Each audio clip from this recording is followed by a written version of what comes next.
My name is Teresa, and at 68 years old, I never expected to be fighting for the country home my husband and I built with our own hands. The property has been in my family for 4 generations, a sanctuary of memories and love. My daughter Amanda was once my pride and joy until she married Julian and everything changed. When she told me I had no right to visit my own home anymore, I just smiled and nodded. What happened next shocked everyone, especially my daughter and her entitled in-laws. If you are watching this, please like and subscribe and let me know in the comments where you are viewing from. This story might just teach you something about standing up for yourself, no matter your age. The land where our country house stands has been in my family since my great-grandfather purchased it in 1923. He was a simple man who worked at the local paper mill, but saved every penny to buy those 20 acres of woodland with a stream running through it. Back then, it was just raw land with potential passed down from father to son until my father inherited it in the 1960s.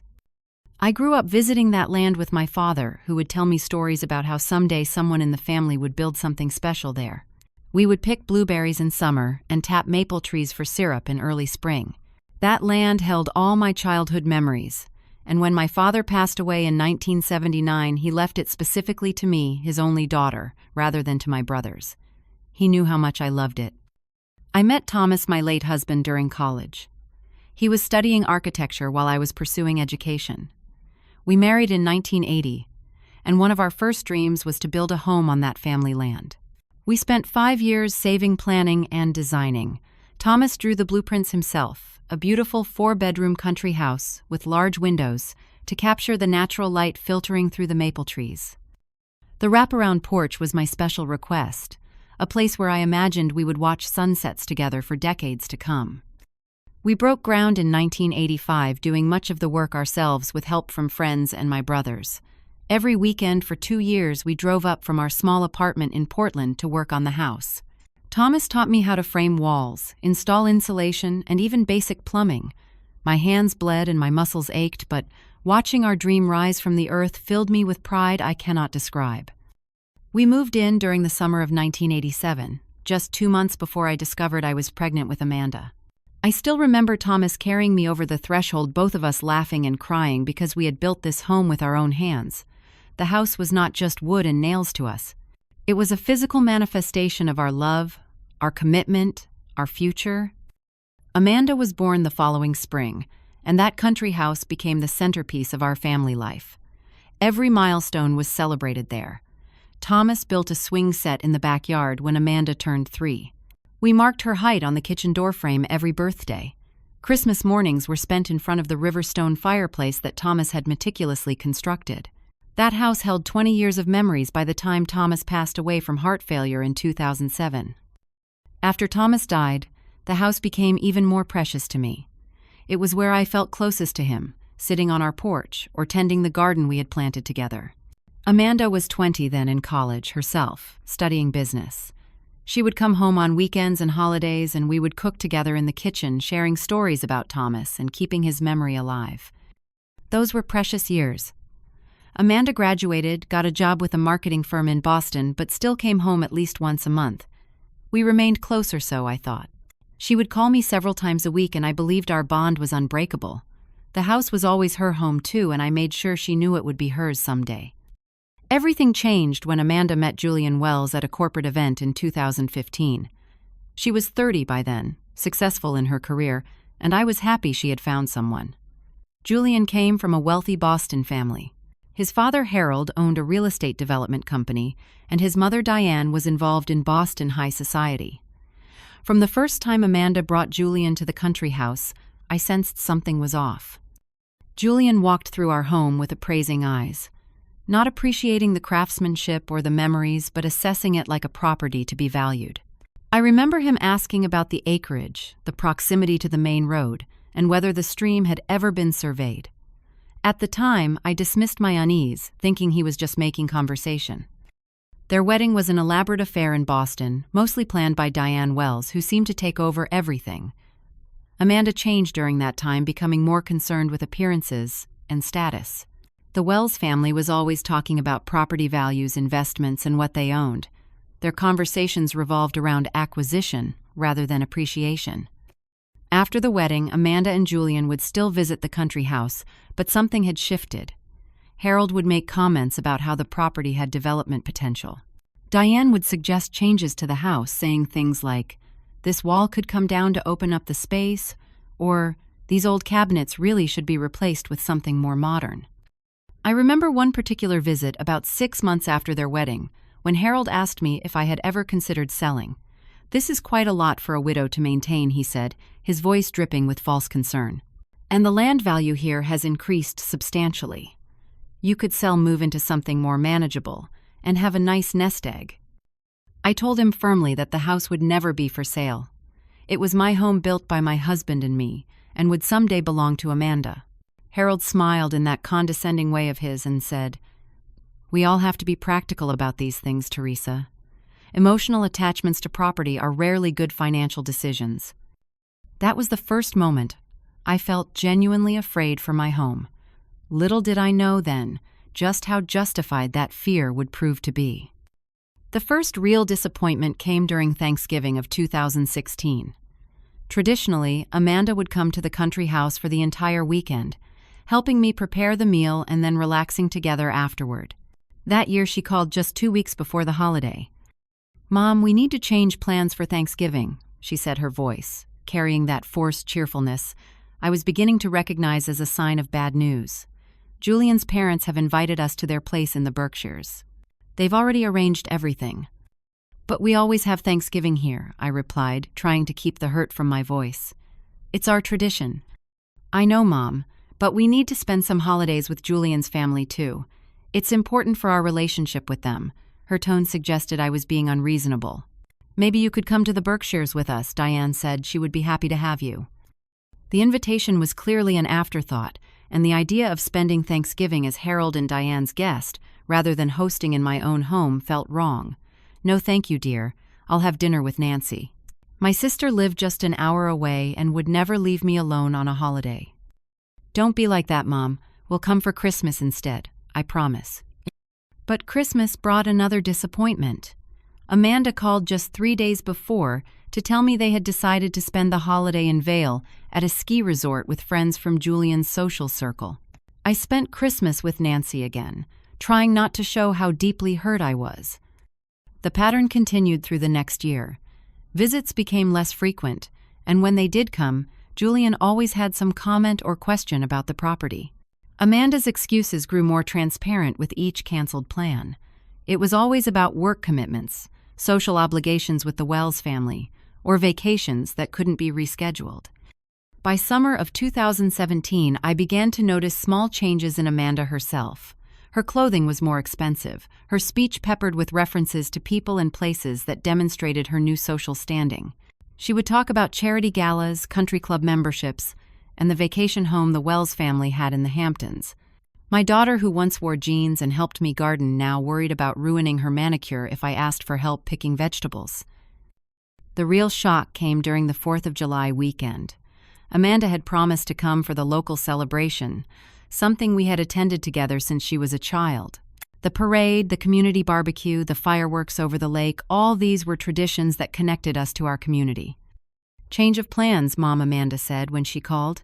"We're still coming, but Julian's parents will be joining us. They've never seen a small town. 4th of July, and Julian thought it would be charming for them to experience it." I swallowed my disappointment and prepared for guests. I spent days cleaning, cooking, and making sure everything was perfect. When they arrived, I realized immediately that this visit was different. Harold and Diane pulled up in their luxury SUV, looking around at the property with those assessing eyes I had come to dread. That evening, while Amanda helped me serve dessert, I overheard Harold speaking to Julian on the porch. "The stream access alone makes this place valuable," he was saying. "With the right zoning changes, you could subdivide this into 6 or 7 lots. The old house would have to go, of course, but that's no great loss." My hands shook so badly, I nearly dropped the pie I was carrying. Julian's response was quiet, but I caught the words working on her, and just a matter of time. When I confronted Amanda later that night after the others had gone to bed, she dismissed my concerns. "Dad's just talking real estate because that's his business, Mom. Nobody's planning anything with your house. You're being too sensitive." But the seed of doubt had been planted. And it grew stronger when I discovered Amanda showing the property to a landscaper the next morning without even asking me. When I questioned her, she claimed they were just getting ideas for how to help me maintain the place more easily. "We worry about you out here all alone," she said. "It's a lot for one person to take care of." "I've been taking care of it just fine for 10 years since your father died," I reminded her. "And I have my garden club friends, who help, plus Mr. Jenkins, who does the heavy yard work." Amanda sighed with exaggerated patience. "Mom, Mr. Jenkins is 75. You need proper professional help, not other seniors volunteering." That comment stung. I was being classified as an incapable senior who couldn't manage her own property. The Amanda I had raised would never have spoken to me that way. Something had fundamentally changed in our relationship, and I was beginning to understand that the Wells family influence went deeper than I had initially feared. Over the next few months, my attempts to reconnect with Amanda were consistently rebuffed.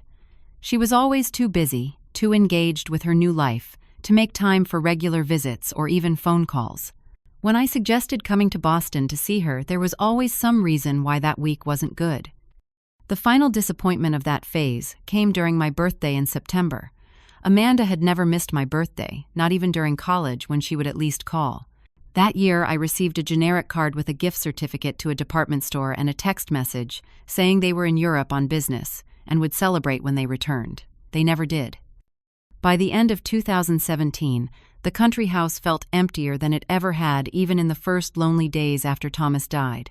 My home, once filled with love and family, was becoming a battleground, and I was only just beginning to understand the war being waged against me.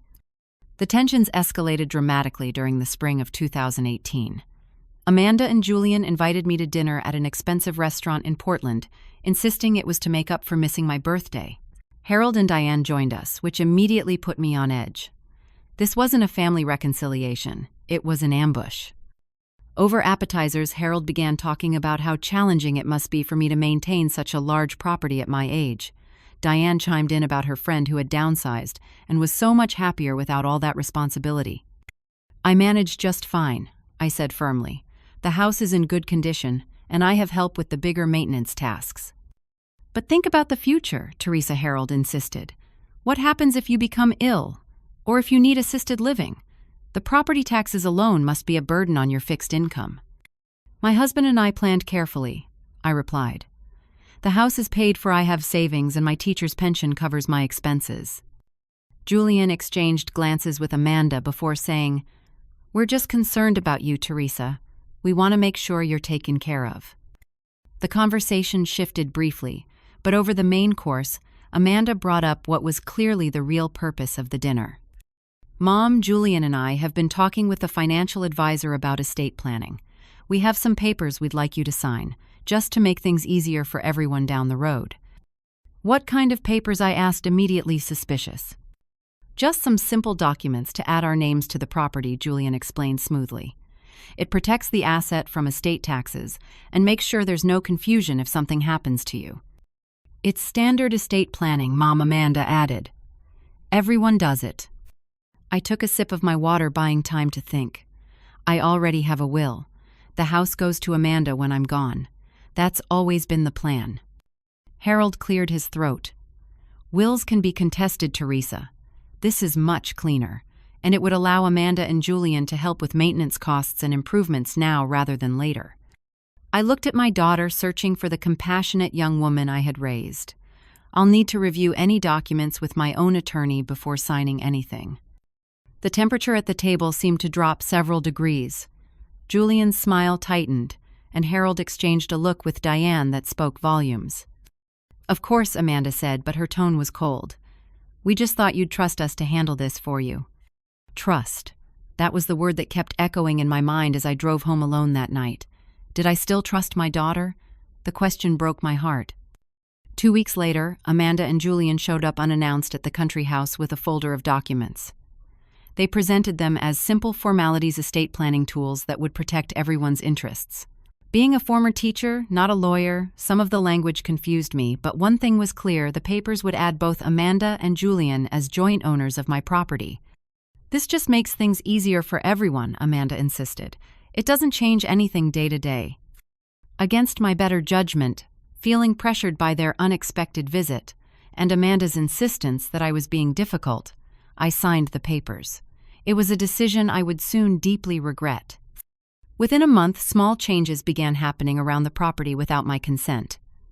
First, it was the removal of the old maple tree near the driveway that Thomas and I had planted our first year in the house. Amanda claimed it was diseased and dangerous, though my regular arborist had never mentioned any concerns. Then the antique weather vane that had been on the roof since we built the house mysteriously disappeared, replaced with a new, more tasteful one selected by Diane.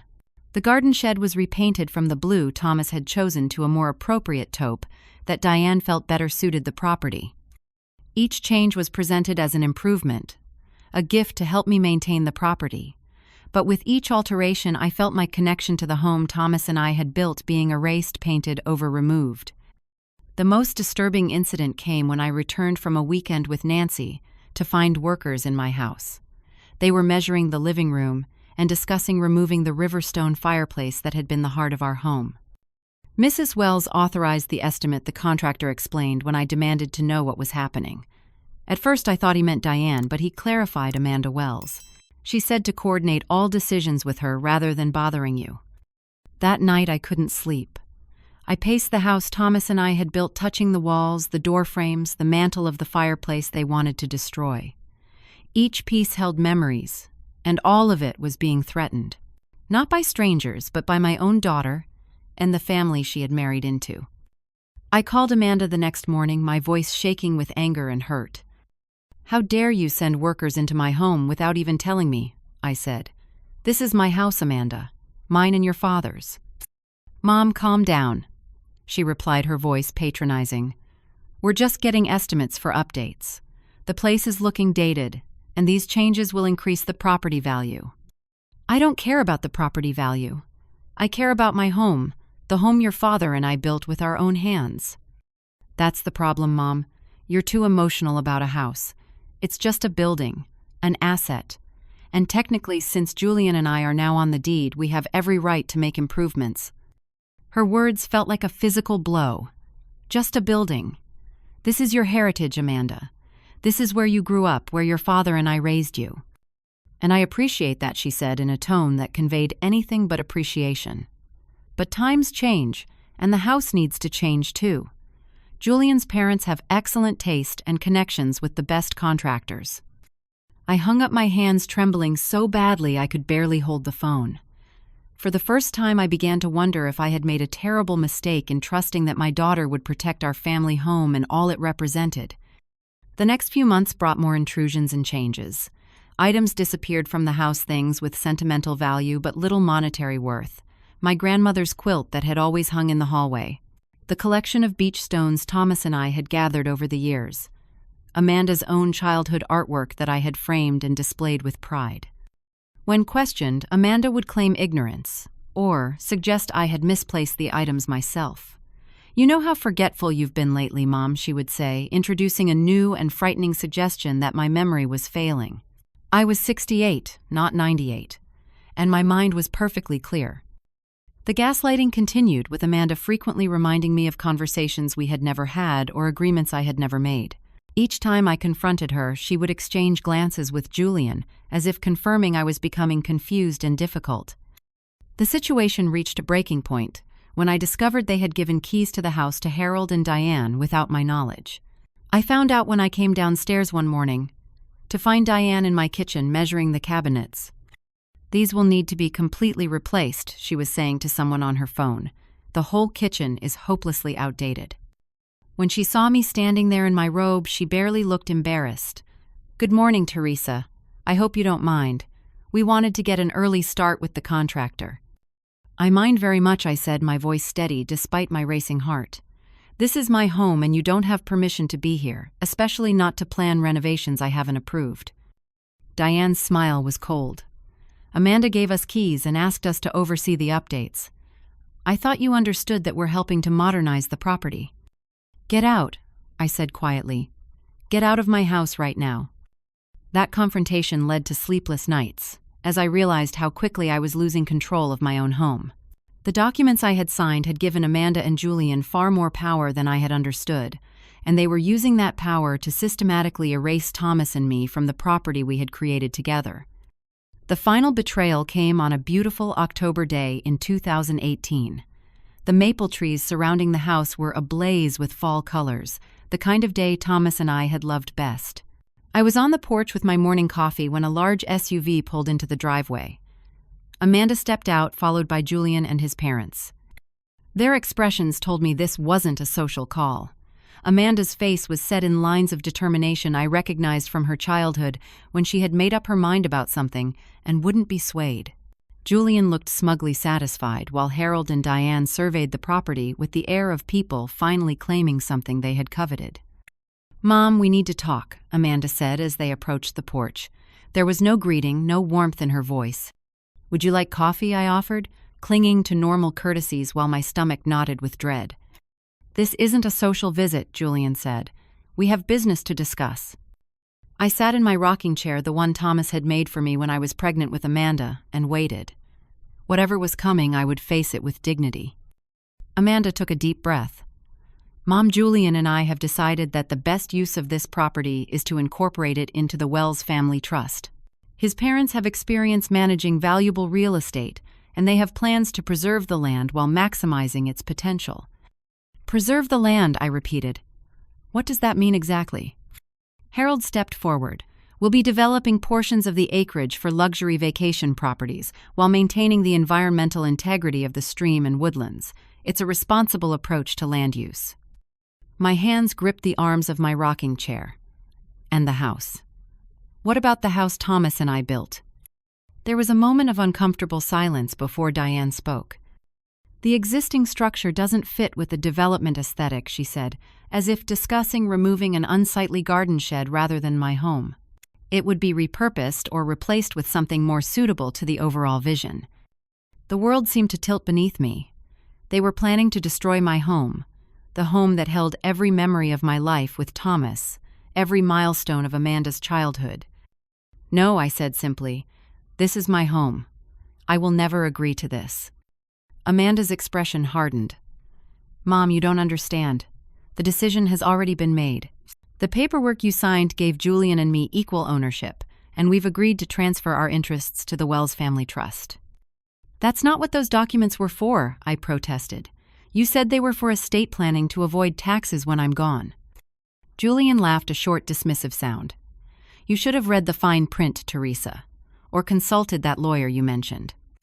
I looked at my daughter, searching for any sign of the compassionate young woman I had raised. "Amanda, how could you do this? This is your heritage, your father's legacy." Something flickered in her eyes, but Julian placed his hand on her shoulder and her expression hardened again. "It's just a house, Mom, and it's not practical for you anymore. We're offering to set you up in a nice condo in Portland, close to shops and medical facilities. It's the sensible solution for everyone." "I'm not leaving my home," I stated firmly. Amanda's face flushed with anger. "You don't have a choice. The property is part of the trust now. It's theirs," she gestured to Harold and Diane. "It's theirs. Now you have no rights to go there anymore." The words struck me like physical blows. My own daughter telling me I had no right to the home I had built, the land my family had owned for generations. I just nodded and smiled, a response that clearly surprised them. They had expected tears, pleading, perhaps even a scene. Instead, I simply rocked gently in Thomas's chair. "I see," I said quietly. "When do you expect me to leave?"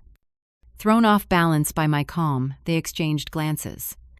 "We've arranged for a moving company next weekend," Harold said. "The condo will be ready by then." "Very efficient," I remarked, still smiling. "And I suppose you'll be moving in immediately after I'm gone." "We have contractors scheduled to begin preliminary work the following Monday," Diane confirmed, emboldened by my apparent acceptance. "The property has so much potential." "Indeed it does," I agreed. "Well, if you'll excuse me, I have some gardening to do. I assume I'm still permitted in my garden for the next week." They left shortly after, clearly relieved that I had taken the news so well. As their SUV disappeared down the driveway, I let the smile drop from my face and felt the full weight of betrayal settle over me. My daughter had chosen wealth and status over family and heritage. She had allied herself with people who saw land only as a commodity. a home only as an asset. But I was not defeated. Not yet. As soon as they were gone, I called my sister Nancy, my hands shaking so badly I could barely dial the number. "They're taking the house," I told her, my voice breaking. "Amanda and Julian and his parents. They're saying I have no right to be here anymore." "What? How can they do that?" Nancy was as shocked as I had been. I explained about the documents I had signed, realizing now how completely I had been deceived. "You need a lawyer right now," Nancy insisted. "This can't be legal." My next call was to my best friend Dorothy, who had been a paralegal before retirement. Within an hour, she had arranged an appointment with Frank Simmons, an attorney specializing in elder law and property disputes. Frank reviewed my situation the very next morning. The news was both bad and good. "These documents do give Amanda and Julian joint ownership," he confirmed. "But there are several problems with how this was executed. First, there's the issue of informed consent. If you weren't properly advised about what you were signing, that's a serious problem. Second, there's potential elder abuse here, which courts take very seriously. And third, they can't simply transfer the property to a family trust without your signature as a joint owner." "So what does that mean?" I asked, hope flickering for the first time. "It means they've overplayed their hand," Frank said with a grim smile. "The Wells family may be used to getting their way, but they've made some critical legal errors. We can fight this, Teresa. It won't be easy, but we have grounds to challenge both the original transfer and any subsequent attempts to move the property into their trust." That meeting was the turning point. As I drove home, I felt a clarity I hadn't experienced since this nightmare began. Amanda and the Wells family had chosen to treat me as a confused old woman who could be manipulated and discarded. They had underestimated me severely, and they were about to learn that this teacher still had some lessons to impart. With only a week before they expected me to vacate my home, I began working with furious determination. Frank advised me to appear compliant while we built our case, so I started packing boxes as if preparing to move. But behind the scenes, I was fighting for my home on multiple fronts. My first step was extensive research into property laws in our state. Dorothy's experience as a paralegal proved invaluable, as we spent hours at the county records office tracing the history of my land and examining the exact terms of its ownership through the generations. What we discovered was encouraging. The original deed from 1923 contained specific language about the property remaining in the family bloodline. This covenant had never been challenged or removed, providing a potential legal barrier to the Wells family's plans. Frank also helped me file for an emergency injunction to prevent any transfer of the property until ownership could be properly established in court. The injunction was granted, but we kept that information private for the moment, wanting the Wells family to reveal more of their plans before we showed our hand. Next, I contacted the county zoning board. I discovered that the land was zoned for single-family residential use, only not for the commercial development the Wells family was planning. Any change in zoning would require public hearings and approval from multiple county departments. Taking a calculated risk, I invited Linda Peterson from the local historical society to visit. The country house Thomas and I had built incorporated several unique architectural elements that reflected the regional building style of the 1980s. Linda was immediately interested in the craftsmanship and historical value. "This is a beautiful example of owner-built vernacular architecture," she explained. "And the fact that you have documentation of the building process, including photographs and your husband's original plans, makes it even more significant." By the end of her visit, Linda was discussing the possibility of having the house designated as a structure of historical interest, which would place significant restrictions on any alterations or demolition. I provided her with all the documentation she needed, including Thomas's hand-drawn blueprints and the journal we had kept during construction. My third line of defense involved gathering evidence of potential elder abuse. Dorothy helped me document every instance where Amanda and the Wells family had made decisions without my consent, removed items from my home, or made statements suggesting I was mentally incompetent. We recorded dates, times, and specifics of each incident, creating a detailed pattern of manipulation and coercion. I also contacted Adult Protective Services to report my concerns about being pressured to sign documents I didn't understand and being forced from my home. The caseworker, Paula Jenkins, took my situation seriously and opened an investigation. "Financial exploitation of seniors is more common than people realize," Paula explained. especially when family members are involved. We'll look into this thoroughly. The most painful part of my preparations was accepting that my relationship with Amanda might never recover. My daughter had chosen Julian and his family's wealth over our bond and her own heritage. While I was fighting to save our family home, I was also mourning the loss of the daughter I thought I knew. During this intense week of preparation, I maintained the appearance of compliance. I packed boxes, sorted through belongings, and even visited the condo they had arranged in Portland. All the while, I was laying groundwork for a confrontation they would never expect. Frank advised me on exactly what legal rights I maintained as a joint owner of the property. Most critically, the Wells family could not legally begin construction or major changes without permits, which would require my signature as a joint owner. They also could not force me to leave without formal eviction proceedings, which would take months and require court approval. By the Thursday before their planned moving date, we had assembled a formidable legal and procedural defense. The property had been granted preliminary historical significance status. The zoning board had confirmed no applications for change of use had been filed, and Adult Protective Services had documented my case.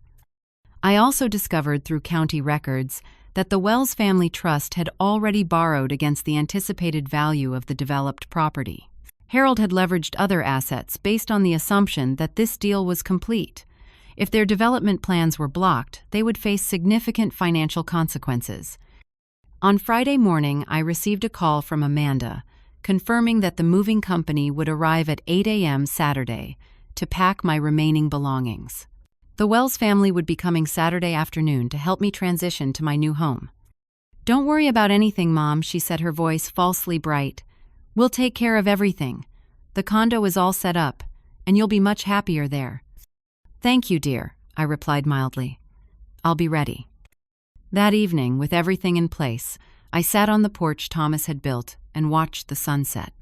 Whatever happened tomorrow, I would face it with the strength he had always admired in me. This was our home built with love and meant to shelter generations of our family. I would not surrender it without a fight. Saturday morning dawned clear and beautiful, the kind of autumn day that showcases New England at its finest. I was up before sunrise making final preparations. Frank would arrive at 9:30, along with Paula from Adult Protective Services. Dorothy and Nancy would be there for moral support. Linda from the Historical Society had agreed to come as well, bringing the official notice of historical designation that had been expedited through her connections. At precisely 8 a.m., I heard vehicles approaching. Looking out the window, I saw not only the moving truck Amanda had arranged, but a second larger truck with Wells Construction emblazoned on the side. Behind them came 3 luxury SUVs carrying Amanda, Julian, Harold, Diane, and what appeared to be several contractors or architects. They had not planned to wait even a day after removing me before beginning their work. The realization strengthened my resolve. I stepped onto the porch as they parked and exited their vehicles. Amanda looked tense, Julian smug. Harold was already pointing toward areas of the property, discussing something with a man holding blueprint rolls. Diane was directing the movers toward the front door. "Good morning," I called out pleasantly. "I see you've brought quite a crew." Amanda approached the porch, her smile tight. "We wanted to make this transition as smooth as possible for you, Mom. The movers will handle everything." "How thoughtful," I replied. "Before they start, perhaps everyone could gather here for a moment. I have some information to share." Julian frowned. "The movers are on the clock, Teresa. We should get started right away." "This will only take a minute," I insisted. "It's important." Reluctantly, they assembled near the porch. The movers waited by their truck, while the contractors stood awkwardly with Harold. "First, I want to thank you all for your concern about my welfare," I began. "It's touching how you've taken such an interest in my property and made so many plans for its future." Diane smiled, clearly missing the irony in my tone. "We only want what's best for everyone, Teresa." "I'm sure you believe that," I continued. "However, there are some legal matters we need to address before anything else happens today." Harold stepped forward, impatience evident in his stance. "What legal matters? Everything has been arranged. The trust has clear title based on the transfer from Amanda and Julian." "That's the first issue," I said calmly. "You might want to look around the property before your crews start work." I gestured toward the front of the property where Frank had arranged for several official notices to be posted early that morning. From where we stood, the bright orange and white signs were clearly visible. Julian was the first to walk over and read one. His face darkened. "What the hell is this?" "Those are stop work orders and property notifications," I explained as the others hurried to see.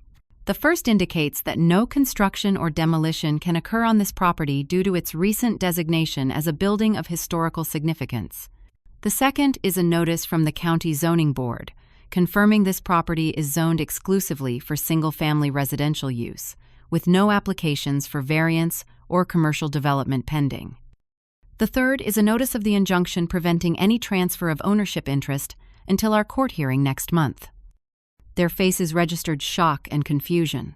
Amanda turned to me, her expression a mixture of anger and disbelief. "What have you done?" she demanded. "I've protected my home," I replied simply. "The home your father and I built, the home you grew up, in the home that has been in our family for generations." Harold's face had turned an alarming shade of red. "This is outrageous. We have contracts, commitments. Do you have any idea how much money is already invested in this project?" "That would be your problem, not mine," I said. "Perhaps you should have secured proper permissions before making those commitments." Diane turned to Amanda. "You said this was handled. You assured us your mother had signed everything necessary." Before Amanda could respond, 3 more vehicles pulled into the driveway. Frank emerged from the first, followed by Paula from Adult Protective Services. Dorothy and Nancy arrived together, and Linda from the Historical Society completed our group. "Who are these people?" Julian demanded. "My attorney Frank Simmons," I said, indicating each person as I introduced them. "Paula Jenkins from Adult Protective Services, who is investigating allegations of elder financial abuse. My sister Nancy and my friend Dorothy, who have documented the pattern of manipulation and property removal that's occurred over the past months. And Linda Peterson from the Historical Society, who has the official historical designation papers for this property." Frank stepped forward, professional and calm. "I've taken the liberty of preparing copies of all relevant legal documents for everyone," he said, passing out folders. "You'll find the court has granted an emergency injunction based on evidence of coercion and inadequate disclosure when Mrs. Jefferson signed the original joint ownership papers." Harold snatched a folder and flipped through it, his face growing redder by the second. "This is a delaying tactic, nothing more. We'll fight this in court." "You're welcome to try," Frank replied. "But you should know that we've also filed a complaint with the State Bar Association regarding potential ethics violations in how these property transfers were handled. And Mrs. Jenkins here has opened a formal investigation into elder abuse, which could potentially involve criminal charges." The atmosphere had shifted dramatically. The contractors were drifting back toward their vehicles, clearly wanting no part of this dispute. The movers stood uncertainly by their truck, waiting for instructions. Julian turned on Amanda. "You said she was confused that she wouldn't fight this. You said she'd be grateful for the condo." Amanda flinched at his tone, and I saw something change in her expression as she looked between Julian and me. "I thought she would be," Amanda said quietly. "I didn't think she'd fight back like this." "You didn't think I'd fight for the home your father and I built?" I asked, my voice breaking slightly. "You didn't think I'd protect your heritage even if you wouldn't?" "Dad built this house, yes, but it's just a building," Amanda insisted, though with less conviction than before. "The land is the valuable part." "Valuable to whom?" I challenged. "To developers who see only profit. To your in-laws who collect properties like trophies. This house holds our family history, Amanda. Every nail, every board has meaning." Harold interrupted, his voice tight with anger. "This is all very touching, but it doesn't change the legal reality. We have contracts with buyers. Millions are at stake." Paula stepped forward then. "Mr. Wells, I should inform you that under state law, it's a criminal offense to knowingly participate in the financial exploitation of an elder. If it's determined that Mrs. Jefferson was coerced or deceived into signing property documents, everyone involved could face serious consequences." That silenced him momentarily, and in the quiet I saw Amanda looking around the property with new eyes.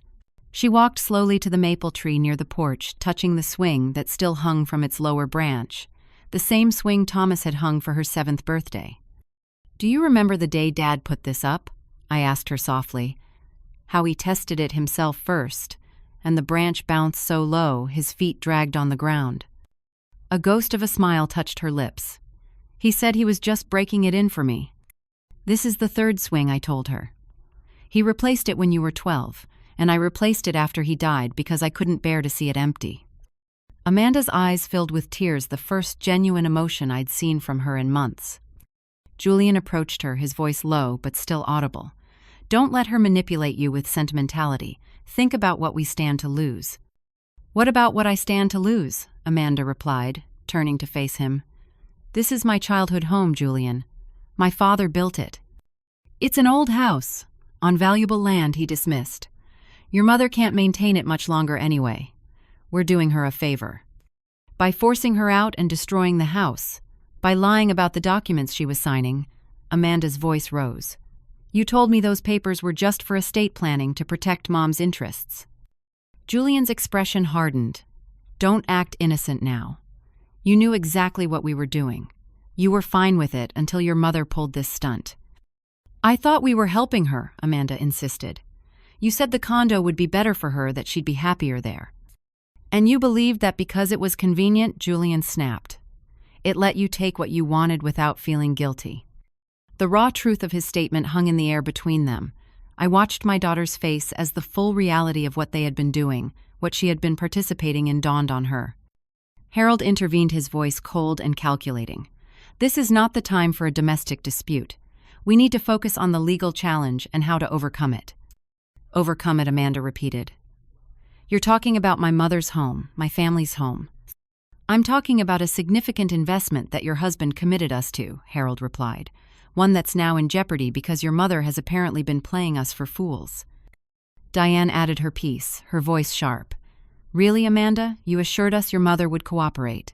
You said she was becoming forgetful and would be grateful for our help. Clearly, she's neither forgetful nor grateful. I watched my daughter absorb these statements, seeing the Wells family's true colors displayed perhaps for the first time without pretense. They cared nothing for me, for my well-being, for the home Thomas had built, or for Amanda's childhood memories. They saw only a financial opportunity threatened. Mom was never forgetful, Amanda said slowly. I told you that because it's what you wanted to hear. Julian stared at her in disbelief. Are you seriously taking her side now after everything we've invested in this project? I'm not taking sides, Amanda replied. I'm just stating a fact. My mother is completely sharp mentally. I lied about that. The admission hung in the air. Harold and Diane exchanged glances, clearly reassessing their strategy now that this piece of their narrative had been publicly abandoned. Frank stepped forward again. Since it seems there are significant disagreements even among the parties attempting to claim this property, I suggest we all take a step back. The court has issued an injunction. No construction can begin, no ownership can be transferred, and Mrs. Jefferson cannot be removed from her home until these matters are settled legally. And how long will that take? Harold demanded. These cases typically take months, sometimes years, Frank replied, with professional detachment, especially when they involve allegations of elder abuse and fraud. Harold turned to the contractors. Pack up. We're done for today. To the movers he barked. You too, services no longer required. As the various workers began to depart, Harold fixed Amanda with a cold stare. We'll discuss your role in this debacle later. For now, we need to regroup and contact our attorneys. He and Diane stalked to their SUV, leaving Amanda and Julian standing awkwardly in the driveway. Julian grabbed Amanda's arm. We need to go. Now. But Amanda pulled away, looking toward me on the porch. I need to talk to my mother. Now is not the time, Julian insisted. We need to present a united front to our attorneys. Go if you need to, Amanda told him. I'm staying. The look that passed between them suggested this was a turning point in more than just the property dispute. Julian hesitated, then strode to his car without another word.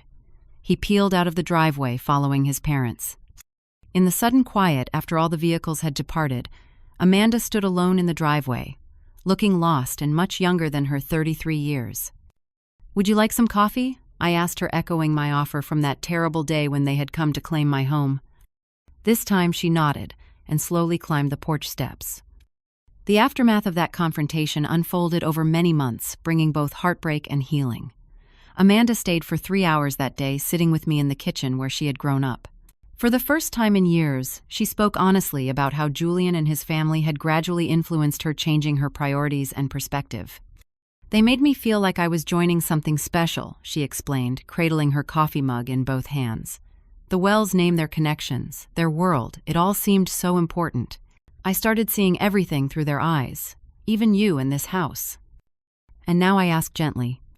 She looked around the kitchen at the marks on the doorframe, showing her growth at the dent in the cabinet from when she had tried to help Thomas with repairs as a teenager. "Now I'm ashamed," she whispered. "I almost let them destroy our home, our history. I betrayed you and Dad." There were no easy solutions or instant reconciliations. Amanda returned to Boston that evening to face Julian and his parents. The legal battles over the property continued, but with a significant shift. Amanda withdrew her claim to ownership and provided a sworn statement about how the original documents had been misrepresented to me.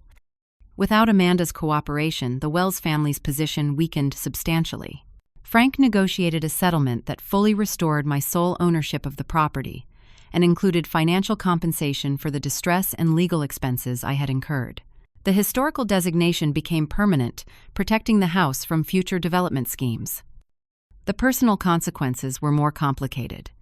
Amanda and Julian separated 2 months after the confrontation. She later told me that once she saw his true character revealed in crisis, she couldn't unsee it. The way he had spoken to me, his willingness to deceive and manipulate his anger when challenged, all pointed to a man she realized she didn't actually know or respect. It wasn't just about the house, she explained during one of her visits in the spring. It was seeing how easily he lied, how quickly he turned cruel when things didn't go his way. I started noticing it in other situations too, once I was really looking. Their divorce was finalized in the summer of 2019. The Wells family fought it bitterly, especially when Amanda refused the generous settlement Julian offered, which came with extensive confidentiality provisions. Instead, she moved into a modest apartment in Portland and began rebuilding her life and our relationship from the ground up. For my part, I took steps to ensure my home would never again be vulnerable. With Frank's help, I established an irrevocable trust specifically for the property with clear provisions for its use and maintenance after my lifetime. The trust named Amanda as beneficiary, but included strict protections against development or substantial alteration of the house Thomas had built. "This way the house remains in the family but is legally protected," Frank explained. "Even if future generations want to change its use, they'll be bound by the terms you've established." The emotional healing was slower and more difficult than the legal resolutions. Amanda and I attended counseling together, working through the betrayal and rebuilding trust gradually. There were difficult conversations, tears, and painful honesty on both sides. "I should have been more aware of how they were influencing you," I admitted during one session. "I saw the changes happening but didn't understand the pressure you were under." "That doesn't excuse what I did," Amanda insisted. "I'm an adult. I made choices. Terrible choices that hurt the person who has always loved me most."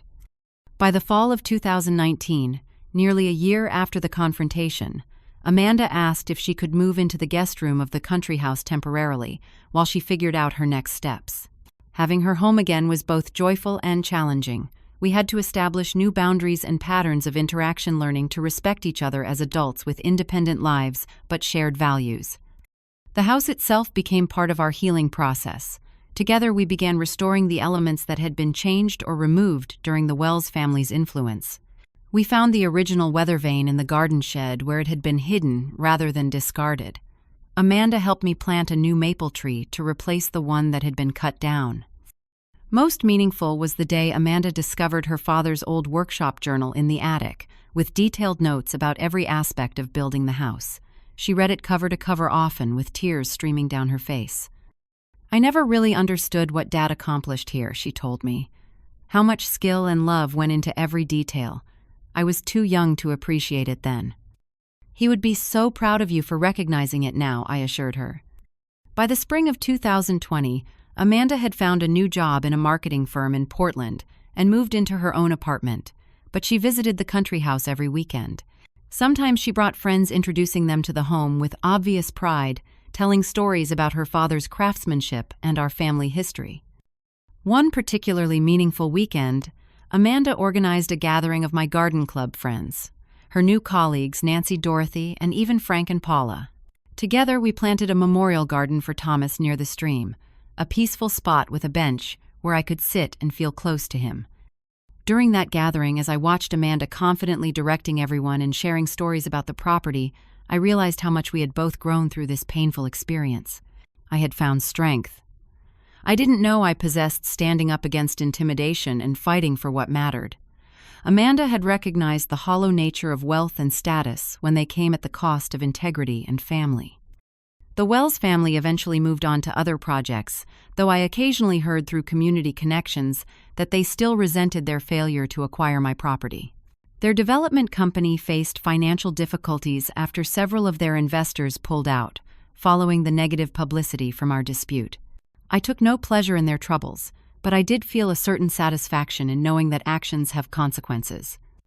As for Amanda and me, our relationship would never be quite the same as before, but in many ways it became stronger and more authentic. We had both seen each other at our worst and chosen to rebuild with honesty and love. The house that Thomas and I had built with our hands now truly served its purpose as a family legacy, a place of healing and connection across generations. Looking back now at 70, from my favorite spot on the porch Thomas built, I can see that standing up for my home was about much more than property rights. It was about honoring commitments, protecting heritage, and refusing to be dismissed because of my age. It was about teaching my daughter, even at 33, that some things matter more than money and status. It was about showing the Wells family that not everything in this world is for sale. Most importantly, I learned that it's never too late to fight for what matters, to set boundaries, or to begin again. The home Thomas and I created has weathered storms, both literal and figurative. Like us, it has scars and imperfections, but remains standing solid and true.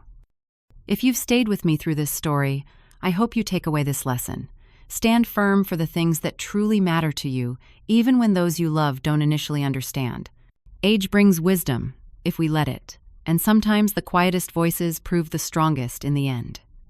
Have you ever had to stand up for something precious against overwhelming opposition? Share your experience in the comments below. And if this story resonated with you, please like, subscribe, and share it with someone who might need encouragement to stand their ground. Thank you for listening, and remember that it's never too late to protect what you love.